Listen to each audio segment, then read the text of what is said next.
De volta com o direto do plenário, já com imagens dos ministros retornando dos respectivos lugares. A expectativa agora é justamente para a continuação do voto do ministro Luiz Fux a ser apresentado no recurso extraordinário 860.631, que foi iniciado o julgamento na primeira parte da sessão plenária. E nós vamos continuar acompanhando, portanto, agora, nesta segunda fase da sessão plenária da tarde desta quarta-feira, como sempre, ao vivo direto do plenário. Boa tarde, podemos sentar?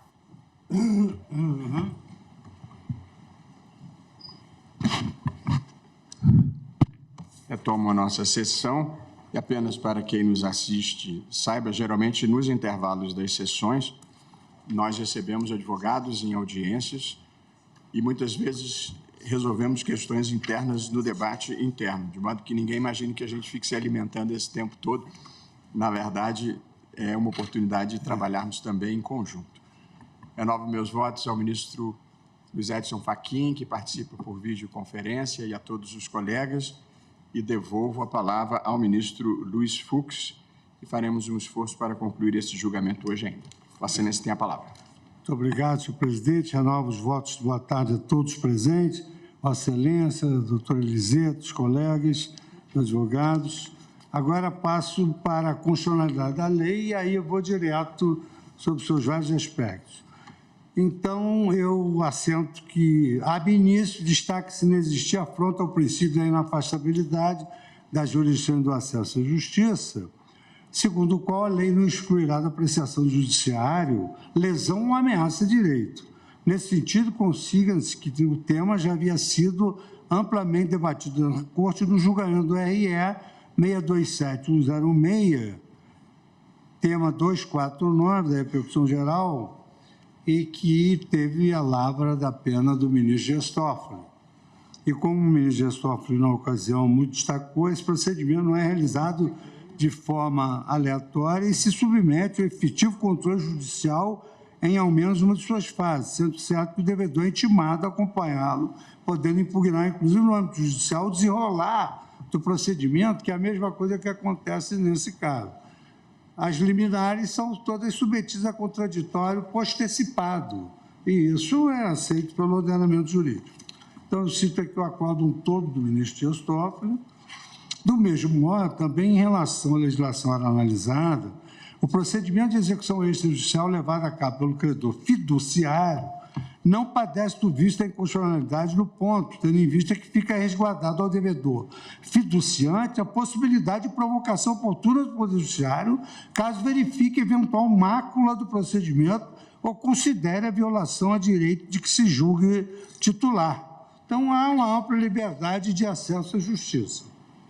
Nesse sentido, exemplifica-se a partir da própria redação legislativa a possibilidade de controle judicial posterior, caso seja necessária ação de reintegração na posse do imóvel, na situação em que o devedor fiduciante nela permaneça após a consolidação da propriedade.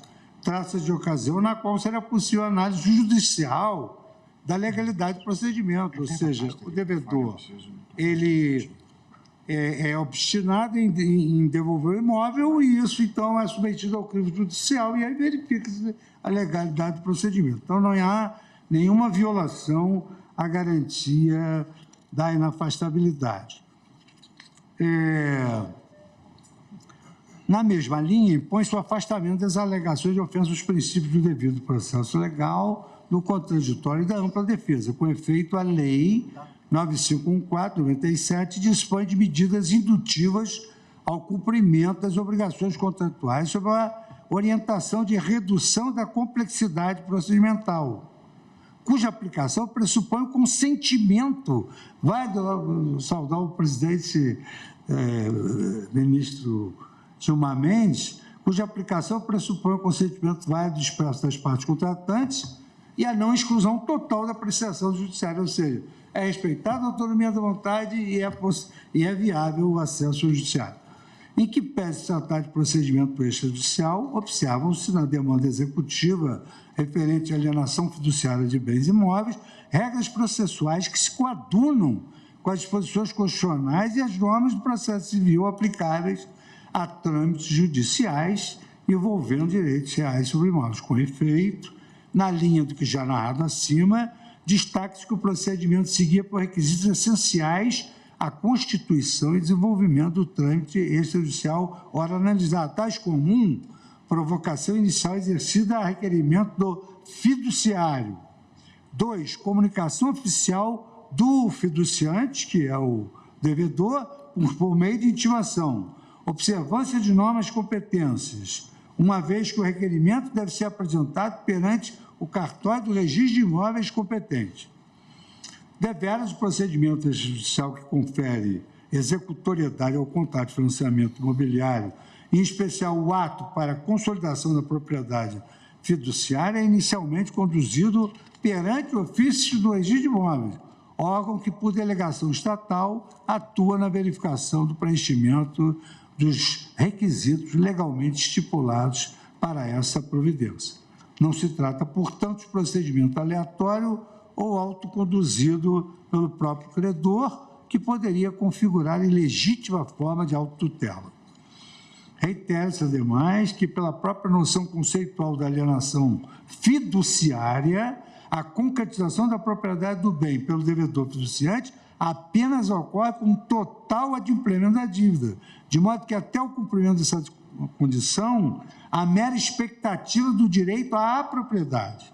Em acréscimo, a possibilidade de leilão extrajudicial do imóvel apenas se apresenta após o inadimplemento da obrigação e a constituição do devedor em mora, admitida ainda a possibilidade que este purgue a mora antes da consolidação da propriedade em nome do credor, e as etapas são graduais que vão assegurando a concretização do devido processo legal, ainda que em fase extrajudicial. E eu relembro que a Constituição Federal fez incluir as cláusulas processuais aos procedimentos extrajudiciais.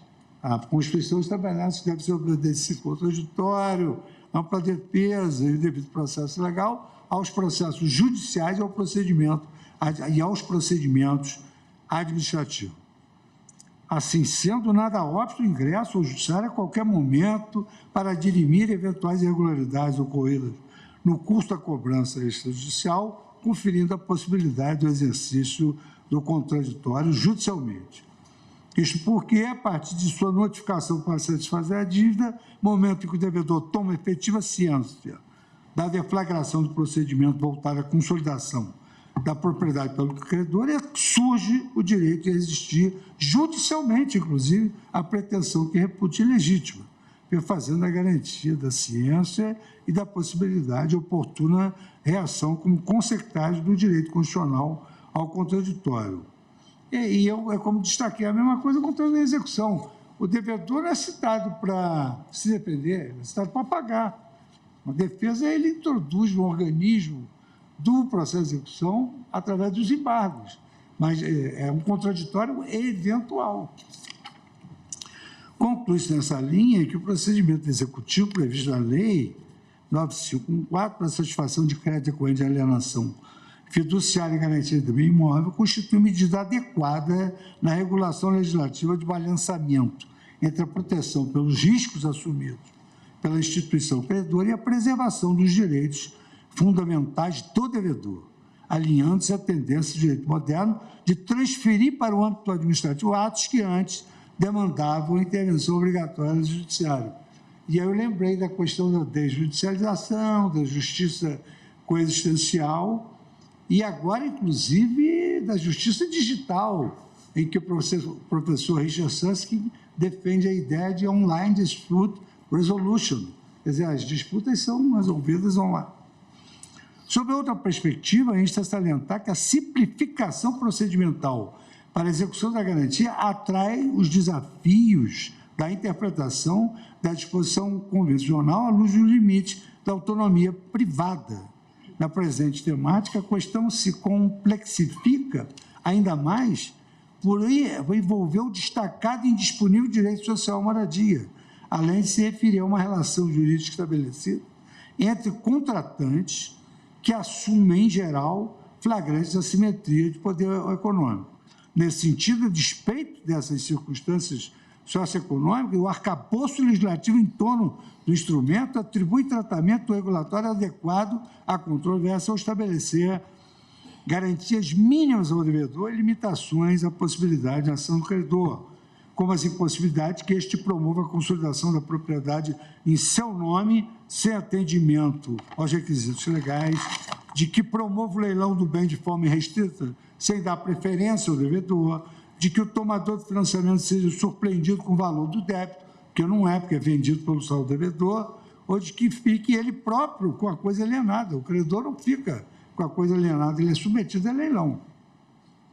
Isto é uma velha máxima do direito romano-germânico de que o credor não podia se satisfazer com o bem do devedor. Se bem que essa sistemática mudou um pouco, que dos leilões não se conseguia vender. Então, hoje, a primeira regra do pagamento é a adjudicação ao credor. Já que não tem nada, fica com a coisa e tenta vender por sua conta. Portanto, trata-se de complexa regulação econômica legislativa, com efeitos múltiplos na organização socioeconômica que promove o tratamento constitucionalmente adequado à questão, sem que haja violação à autonomia privada, que gravita, então, da previsibilidade sobre todas as consequências da inexecução contratual. Assim, ao firmar contrato de mútuo garantido por alienação fiduciária, o fiduciante manifesta sua vontade de permitir que a eventual execução se dê extrajudicialmente, de acordo com os trâmites da Lei 9514, ressalvada a possibilidade, a qualquer momento, de ajuizar a ação do devedor para sanar a ilegalidade eventualmente praticada no curso do procedimento. Trata-se de elementos de política regulatória que permite maiores possibilidades de acesso ao financiamento imobiliário. Isso é muito importante. Permite não só várias possibilidades de acesso ao financiamento, a taxa de juros mais baixas, de modo que a supressão da previsão legislativa da medida de garantia poderia significar desbalanceamento desse equilíbrio regulatório desenvolvido legislativamente. Quer dizer, as taxas de juros são menores exatamente por isso. Esse ponto permite introduzir contributos possíveis de uma análise econômica da questão, sob o prisma de sua compatibilização aos meios de composição extrajudicial de conflitos, privilegiados pela legislação processual contemporânea, como eu referi a vários meios alternativos de solução judicial. As ADRs, que são alternativas de disputas de resoluções de litígios, e a desjudicialização agora, então, em recente oportunidade, abreviando aqui um parágrafo, eu tive a chance de debater que o ofício de protesto de títulos pode promover execução extrajudicial. Por quê? Porque a atividade cognitiva da execução é mínima. Então, avaliação, venda, penhora, tudo isso pode ser feito no cartório extrajudicial. Com efeito, como forma de desafogar o judiciário frente à avalanche de demandas que enfrenta, medidas de fortalecimento da execução extrajudicial têm sido fortalecidas. Aqui, senhor presidente, eu passo rapidamente um capítulo de direito comparado. Na Alemanha, o parágrafo 753 da ZPO, que eu aprendi com o professor Benjó, que é Zivilprozessrecht, da ZPO, prevê os executores judiciais que, segundo ordens do credor, conduzem a execução, se não atribuída aos tribunais. Os oficiais de justiça são encarregados da execução e têm competência exclusiva para proceder à execução forçada. Ainda assim, ocorre na Bélgica, Holanda, Grécia, Hungria, Polônia e Escócia, falou-se aqui em sheriff officer, né? E na Espanha, na Suécia e ainda recentemente o exemplo de Portugal com os agentes da execução, que exatamente motivaram esse projeto de lei que está tramitando, já em estágio bem avançado, de permitir o ofício de protesto de títulos promover a execução extrajudicial, assim como também os ofícios de registro civil passam a ser ofício da cidadania, podem expedir passaportes, carteira de motorista e outros documentos. Por quê? Porque são 5.000 espalhados pelo Brasil, 5.000 cartórios, e nós não temos 5.000 comarcas. Então, vai lá no ofício do registro civil, consegue tirar toda a documentação, por isso hoje são chamados de ofício da cidadania. E aí eu cito que no Brasil, tendência similar pode ser observada atualmente com os meios de execução extrajudicial do crédito imobiliário, sobretudo com a previsão do procedimento executivo nos contratos.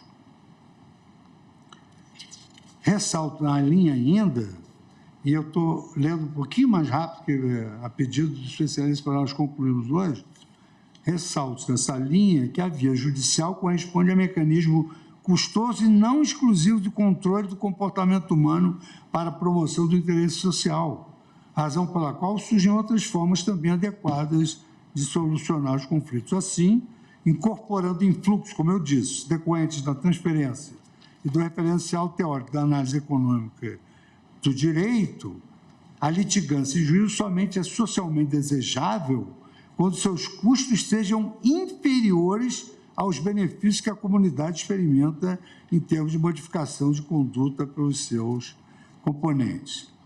A par dessas considerações, eventual afastamento da possibilidade de execução extrajudicial prevista na Lei 9.514, além de gerar graves consequências sistêmicas na dinâmica do financiamento imobiliário, poderia ensejar penalidade a partes contratantes com demandas legítimas ao enfrentar tribunais excessivamente congestionados e, por conseguinte, mais lentos, na contramão da garantia da duração do prazo razoável dos processos.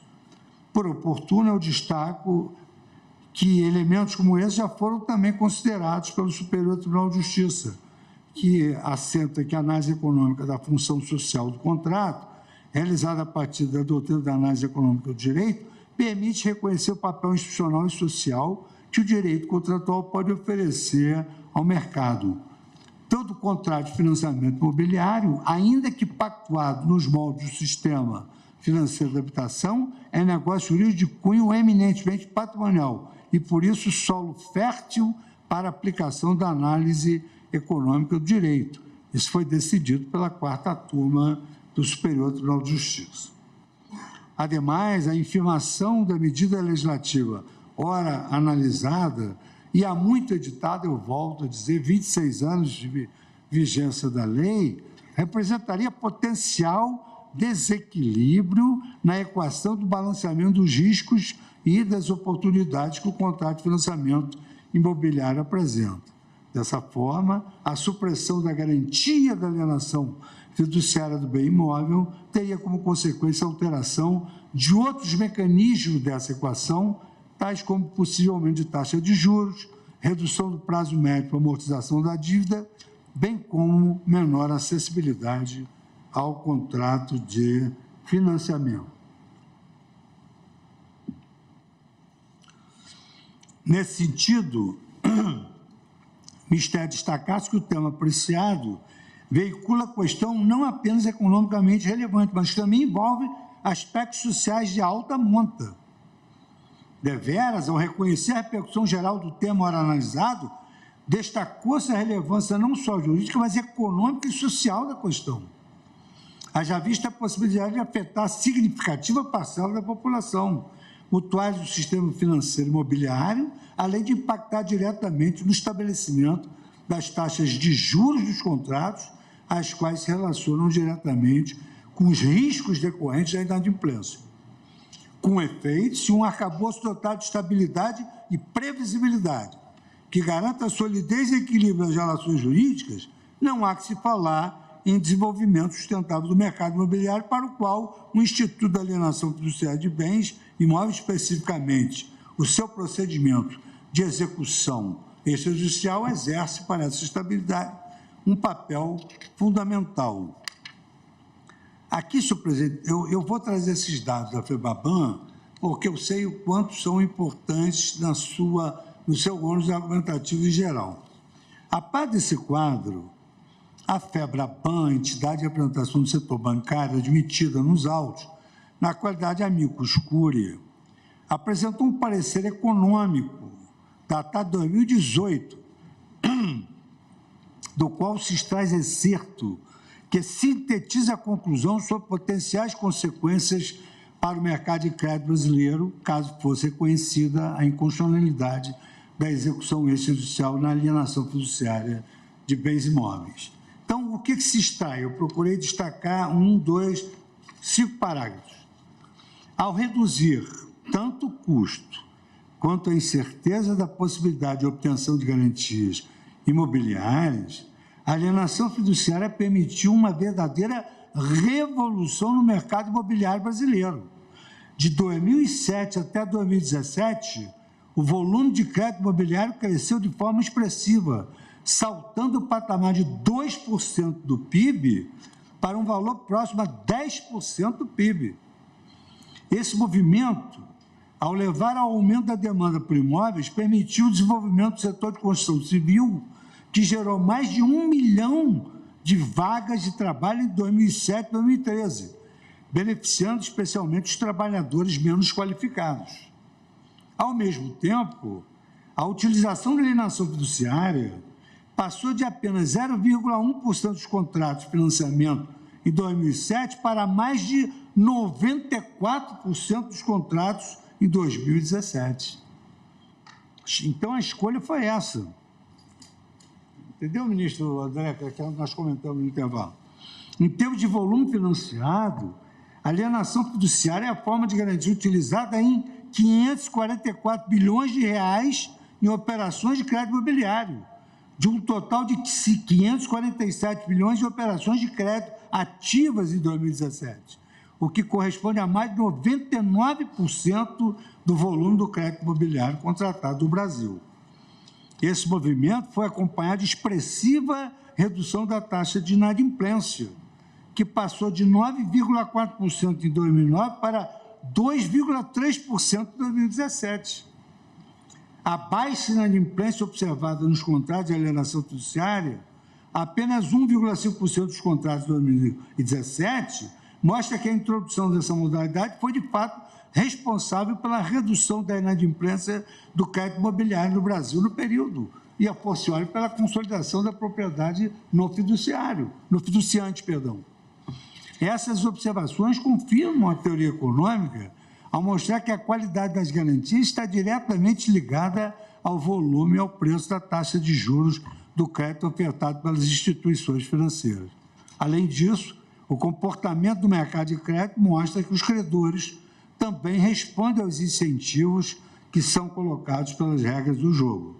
Quanto mais rápida a retomada da garantia, maior o esforço para se manter adimplente. A análise econômica realizada também traz evidências de que o mercado de crédito responde à qualidade do ambiente institucional. Quanto mais eficiente for o procedimento de recuperação das garantias, menor será o spread bancário.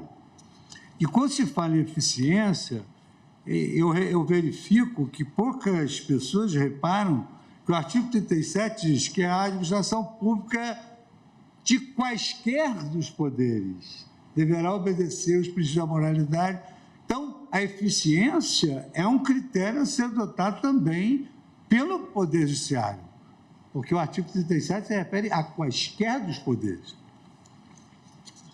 Estimativas da LCA indicam que um choque no spread bancário da ordem de 15 pontos percentuais, semelhante à queda observada no spread nos anos que se seguiram a criação desse sistema, levaria a uma redução de 4,1% do PIB em um horizonte de 5 anos. Ainda na manifestação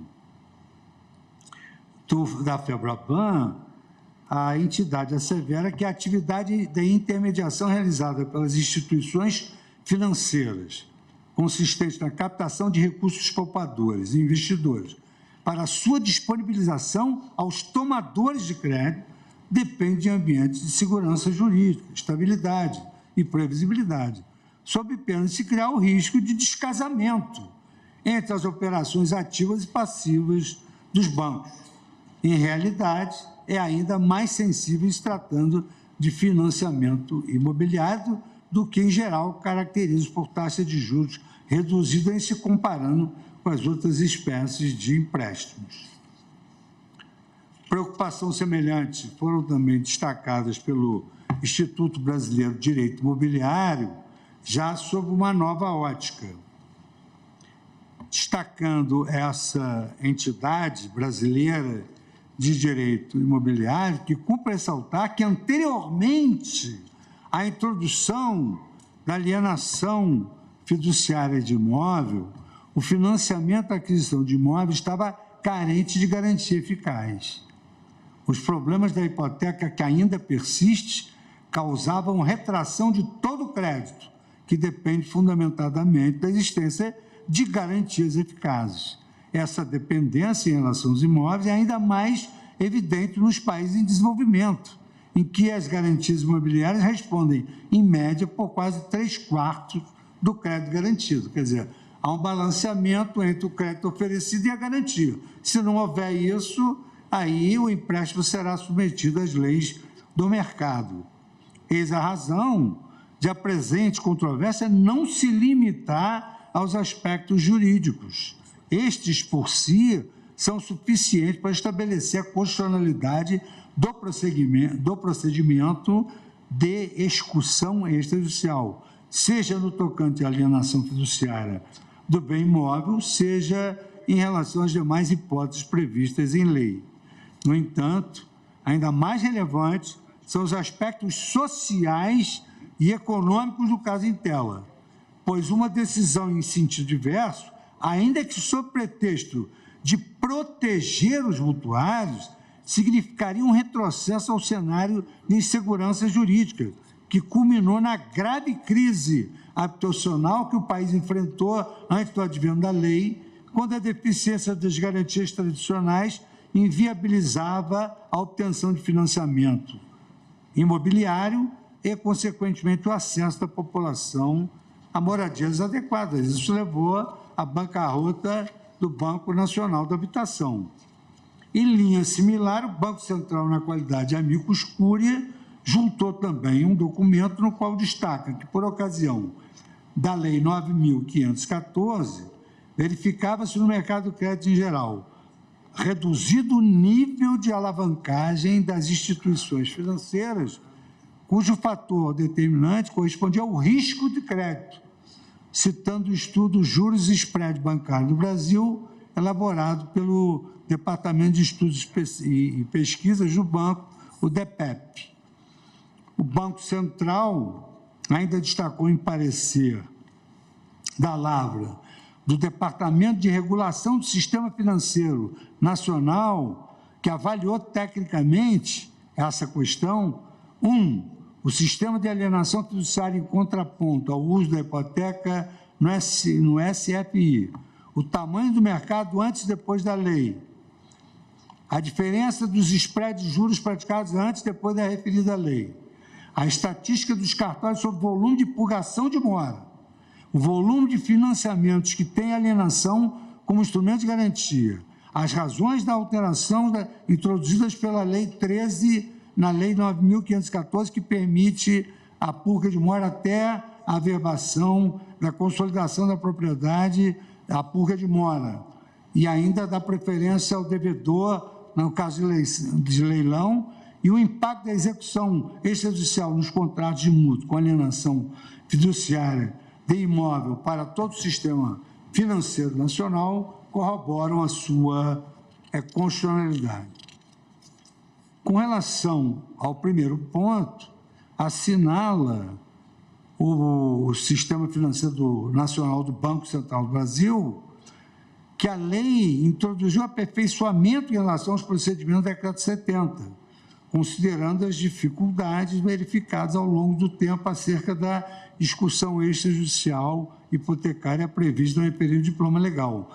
Dentre elas, exemplifica o fato de o procedimento de execução ser realizado pelos oficiais do registro de imóveis, os quais são delegados de um serviço público, reduzindo eventuais questionamentos acerca de parcialidade e conflito de interesses usualmente feitos em relação aos agentes fiduciários do sistema financeiro da habitação responsáveis pela execução extrajudicial hipotecária.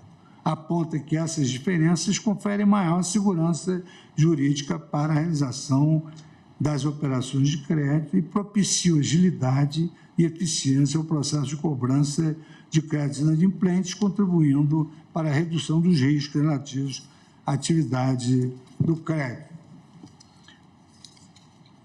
Faltam 4 páginas, estamos nos encaminhando para o final.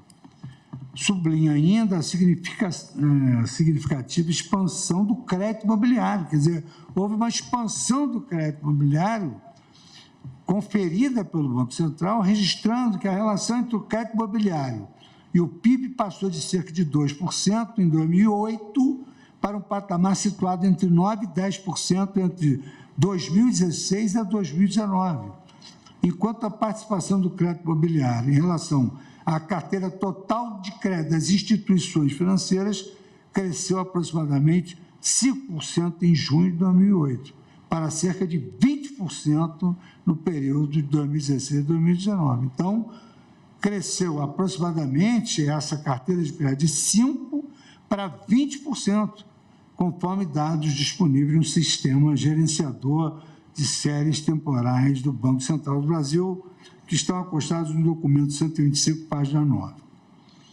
E, de acordo com dados disponíveis no Sistema de Informações de Crédito do Banco Central do Brasil, observa-se no período que 96,77% do saldo das operações de crédito imobiliário garantidas por imóveis residenciais foram formalizadas por meio de contrato de mútuo com alienação fiduciária de imóvel, correspondendo a aproximadamente 634 bilhões, ao passo que o percentual da participação da hipoteca passou de 5,5% em junho de 2014 para 3,23%, mostrando como esse sistema é melhor do que o antigo sistema da execução hipotecária.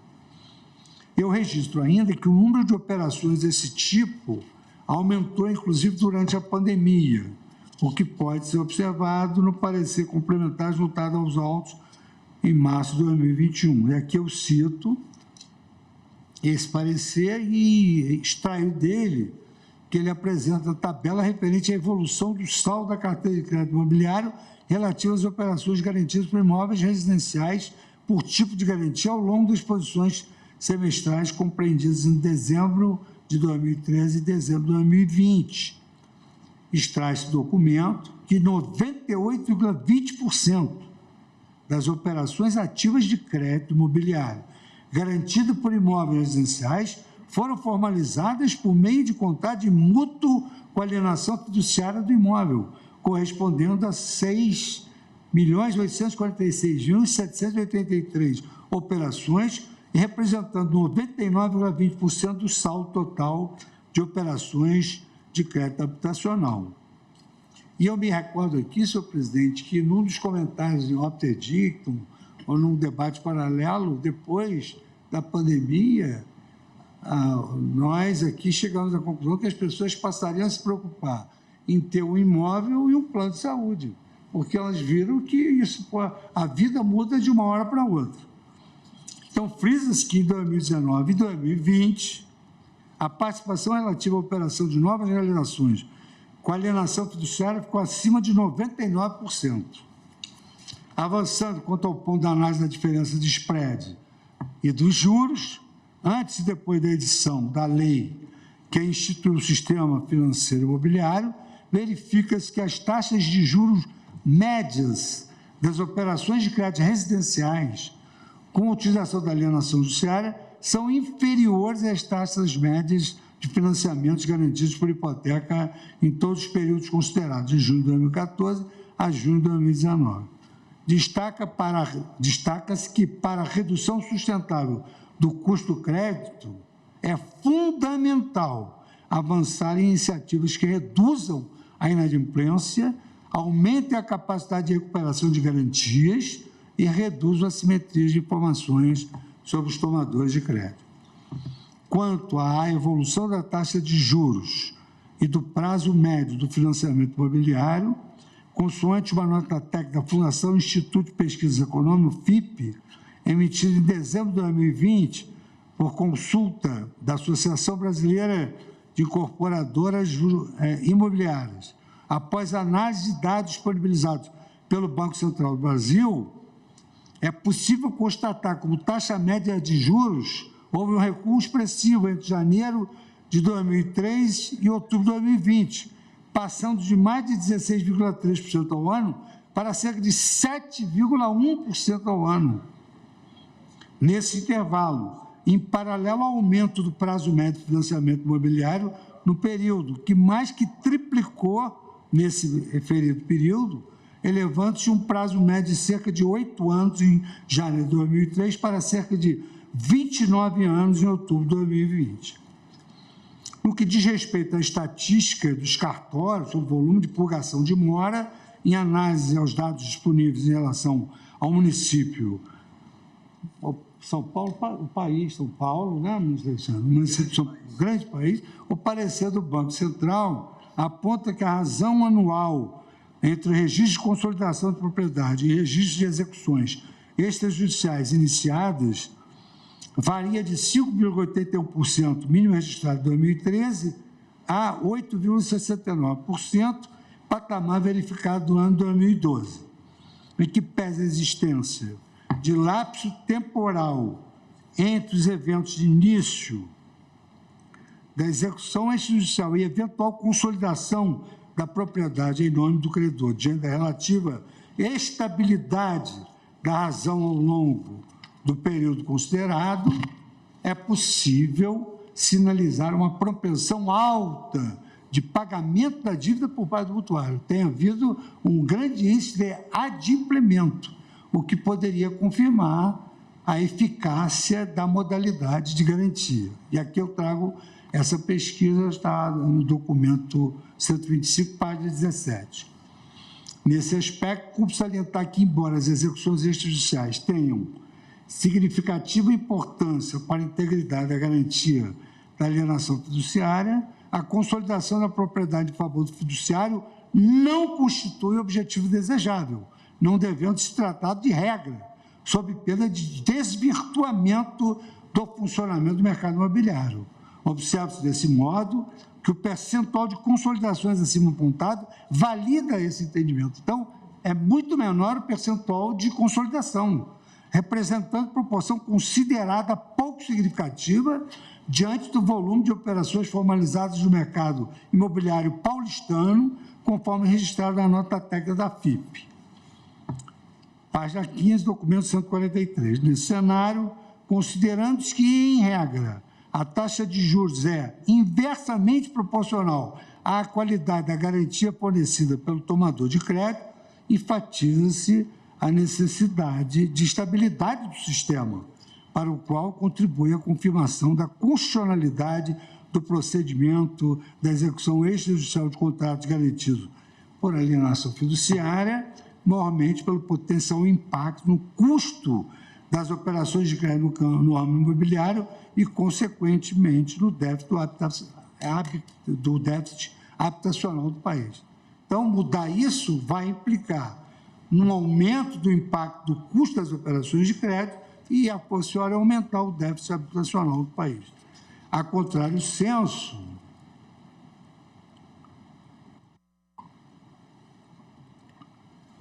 a exigência de judicialização da execução dos contratos de mútuo com alienação fiduciária de imóveis iria de encontro aos avanços e aprimoramentos no arcabouço legal e regulamentado do mercado de crédito imobiliário, os quais tiveram significativa contribuição para o crescimento do setor e redução de riscos e custos associados à atividade creditícia, representando retrocesso e retorno das deficiências apresentadas no sistema anterior. Então, ao contrário do senso, o que geraria seria absolutamente isso. E, para a tranquilidade dos eminentes pares, chego à última página, que, por todas essas razões, econômicas e socialmente situadas, verifica-se a constitucionalidade da possibilidade de execução extrajudicial de imóvel alienado fiduciariamente, sem que a medida legislativa viole os princípios da inafastabilidade da jurisdição, do acesso à justiça e das demais garantias processuais constitucionais aqui, como foram demonstrados. Em síntese, eu reafirmo a constitucionalidade do procedimento da lei para a execução extrajudicial da cláusula de alienação fiduciária em contratos de mútuo, e proponho a seguinte redação para a tese do tema 982. Mais ou menos uma reprise da tese fixada pelo ministro Dias Toffoli. É constitucional o procedimento da Lei 9514/97 para a execução extrajudicial da cláusula de alienação fiduciária e garantia, haja vista a sua compatibilidade com as garantias previstas na Constituição Federal. Aplicada a tese, no caso concreto, à luz dessas premissas, o recurso deve ser desprovido, mantendo-se o acordo do Tribunal de Justiça de São Paulo, que decidiu com acerto ao validar os atos praticados para a execução da cláusula de alienação fiduciária e garantia. Em síntese, senhor presidente, conheço e nego provimento ao recurso para esse fundamento. Muito obrigado, ministro Luiz Fux, pelo minucioso voto numa questão que é importante para o sistema habitacional brasileiro. E eu vou indagar aos eminentes colegas se tem alguma divergência e se gostariam de agregar alguns comentários. Na hipótese de haver necessidade de agregar comentários, nós iniciaremos amanhã com este caso. Na hipótese de todos estarem de acordo, eu vou proclamar o resultado. Indago, então, do ministro Cristiano Zanin, se está de acordo e se deseja agregar alguma consideração. Não, estou de acordo, parabenizando o eminente relator pelo substancioso voto. Muito obrigado. Ministro André Mendonça.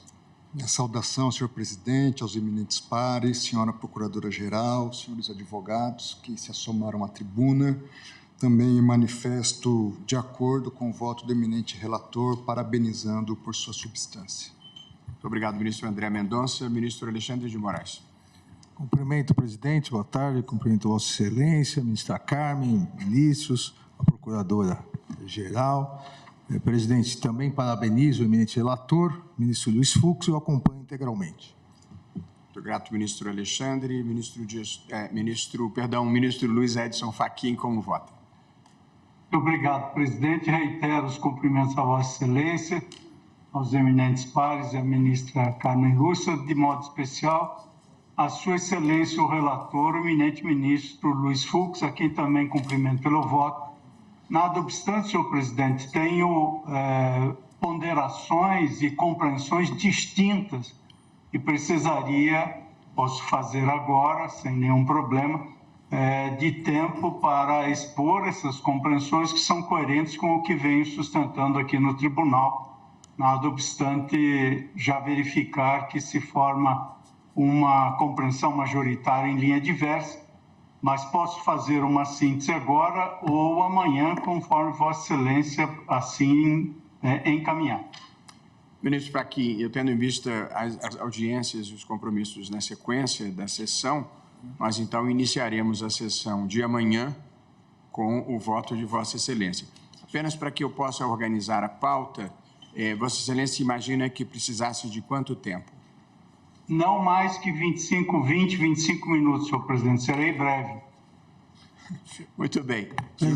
Pois não, ministro Dias Toffoli. Eu vou pedir licença ao ministro Fachin, até porque o precedente citado, tanto da tribuna quanto pelo ministro relator, foi de minha relatoria, e o tema é o tema da repercussão geral 249, o RE 627.106, e como amanhã fui convocado para o eleitoral, teremos uma pauta bastante complexa e talvez nós não estejamos aqui, o ministro Alexandre já votou, mas eu ainda não, e eu vou estar no TSE em sessão a partir das 10, uma sessão que deve ser longa, então eu já adianto meu voto pedindo vênia ao ministro Fachin, mas sabedor, Sua Excelência, do precedente, evidentemente, que é a minha posição já consolidada, eu acompanho o eminente relator, também parabenizando e cumprimentando a todos na pessoa de Vossa Excelência, e desde já pedindo vênia ao ministro Fachin.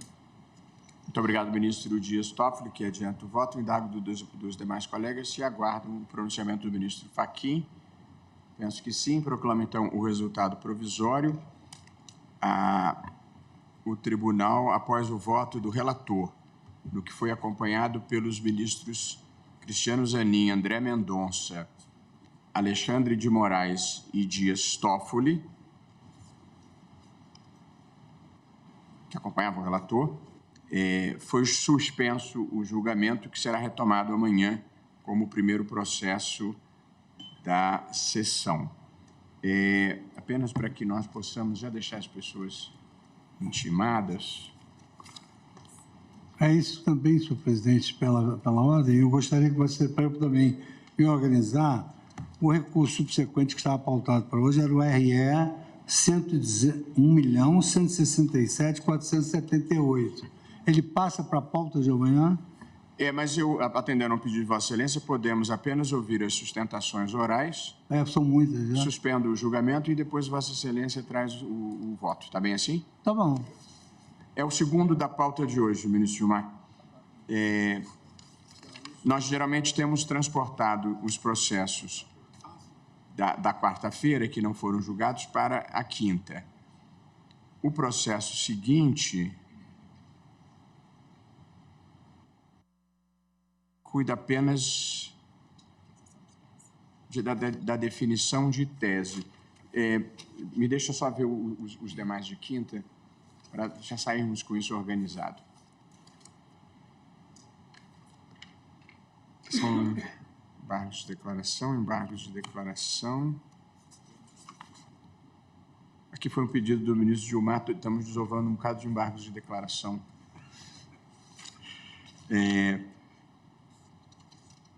E números. Então, faremos da seguinte maneira. Os processos da pauta de quinta-feira, amanhã, entrarão na sequência dos remanescentes da pauta de hoje, ok? Sendo que, em relação ao caso número 2, que é a questão da separação judicial e divórcio, a pedido do relator, nós ouviremos apenas a sustentação. Mas, se der tempo, eu fico à disposição para votar. Não, então vamos... Não. Então, segue, filho. Eu entendi que Vossa Excelência preferia não votar. Não. Eu quero organizar para votar, não tem problema. Então vamos seguir a fila. Então tá bom. Fazer andar a fila. Então tá bom. Pelo menos esse caso... Eu estava preparado para hoje, não deu tempo. Não, eu achei que Vossa Excelência queria suspender. Então, terminamos a votação deste caso do Sistema Financeiro e Imobiliário no início da sessão e, em seguida, prosseguimos com o E caso aí seguinte. Eu acho que, coincidentemente, só vai dar tempo para relatório de sustentação oral. Acredito. Porque... mas tinha no início, houve assim uma afluência, inclusive o nosso colega ter pedido, uma afluência de advogados, institutos de direito de família, no início. Eu não sei como é que está agora. Os advogados vão sustentar e vamos ouvi-los com todo interesse. E, se Vossa Excelência puder fazer um voto abreviado... O meu receio do voto abreviado é exatamente uma divergência que eu não tenha respondido no meu voto. Esse é o problema. Tá bem. Né? Muito mais. Ministro Fux, em primeiro lugar, encerrando aqui a sessão, parabéns pelo voto minucioso e altamente esclarecedor e pela tese que se submeteu. Amanhã veremos o voto do ministro Fachin e concluiremos esse julgamento. Agradecendo a presença de todos, declaro encerrada a sessão.